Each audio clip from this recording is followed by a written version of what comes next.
Hey y'all, what's going on and welcome to Wild Blue.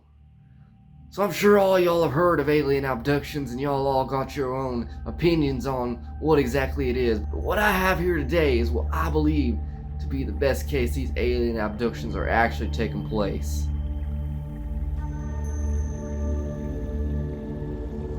So what we got here today is a mass abduction scenario.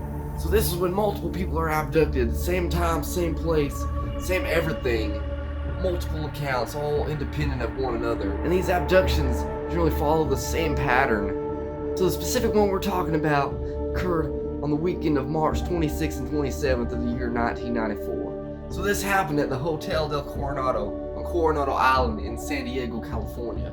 So there's a lot of interesting facets about this story that I'm going to share with y'all. And I want y'all to stick around to the end because we're saving the best for last today. So starting off, if y'all don't know about this island, this is a very important island as far as the military goes. Navy's got a huge base there. There's a lot of stuff that goes on as far as that is concerned. So just some background for the event that took place this weekend back in 1994. There was a UFO conference going on. This conference was funded by the Triad Research Conference Foundation. So first interesting fact here we got about the hotel. It was built in 1888 and is purportedly haunted. There have been a number of ghost sightings over the years. There was a little girl ghost known by the name of Melissa that has appeared to numerous people over the years. There's another woman ghost. Apparently she had shot herself back in the day, and her ghost continues to haunt people. So as far as it being haunted, I don't know how much that plays into the fact that there was a UFO conference here and how that plays into the mass abductions that occurred. But there's something else interesting about the Triad Research Conference Foundation. Let's bring us on to the next interesting topic we got about this. So that foundation is funded by Robert Bigelow. And for those of y'all who don't know who Robert Bigelow is, he's a big guy in the UFO community.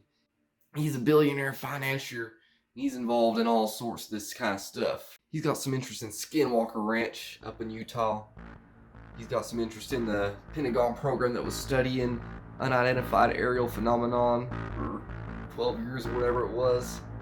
He's got a facility apparently in Las Vegas where he's got pieces of some kind of crash UFO or something like that. There's not a lot we know about it because he's keeping this kind of a secret. But the fact that he was involved in this tells you there's some high-level stuff we're dealing with. So next thing, getting on to the mass abduction itself, 6 people were abducted that we know of at least. Most of them experienced conscious abductions, meaning that they were actually aware of what was going on as it was happening.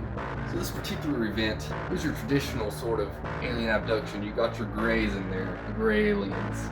Big black almond eyes, about 4 foot tall, no clothes of any kind of chalky skin I hear a lot of times people describe them as having. When they appear in these people's rooms at night, generally they're under some sort of sleep paralysis, they can't move, and they're lifted out of their beds and carried off. Many times there's a bright light associated with it. They're carried off in a spaceship or wherever it is that they go at the time of their abduction. You had all 6 of these people all experience the same thing, the same night, the same place. The fact that they're at this UFO conference, that sort of makes sense. You have all these people in one place. If they're going to get abducted, the aliens want to get as many people as they can at one time, so they're going to grab them all up right there. Sort of like an efficiency thing on the part of the aliens who are doing the abducting. They want to fly across the country or all over the place trying to get all these people, and they can grab them all at one place. There's always some stuff that kind of gets lost when the aliens erase their minds, but they definitely remember the beginning of the scenario for the most part. And it was your traditional gray aliens showing up in their bedrooms in the middle of the night after the conference and taking place on that first day. And they were taken up into whatever spaceship was around hovering above. Generally, they don't remember those kind of things, and that's what the hypnosis is and the regression therapy that all these people went through for the last 20 years. And their accounts were compiled in this book written by Yvonne Smith. Yvonne Smith is a UFO researcher. Has been very close with this case. She's been on Coast to Coast. She was interviewed by George Knapp, and she's explained some of the details of her book. So anyways, most people remember this was a traditional UFO abduction scenario. And that gets into some of the questions people always have about this is, how do we know that this is something that's actually occurring? Maybe these people, they just buy into the popular culture, it gets into their minds, and you got the modern old hag sitting on the chest. It used to affect people to wake up and find some old lady sitting on them. They didn't know what was going on, and they experienced sleep paralysis. And that's a lot of times what people think the UFO phenomenon and the alien abduction phenomenon goes into. because they have a lot of similarities. The next thing brings us into a point that I don't think should be ignored. The fact that one of these alien abduction victims actually had an implant implanted into their leg. This was verified by Dr. Roger Lear, who's famous for removing these kind of implants, these alien implants from people over the years throughout his career as a surgeon.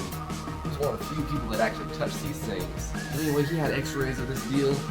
Small oval-shaped object he removed from this person's leg, and the leg itself had some scoop marks, which is another sign of alien abduction that's shared among many of the people that experience this. I think that's good evidence right there, but the problem is, you get these little implants. Roger Lear is the only one who holds on to them.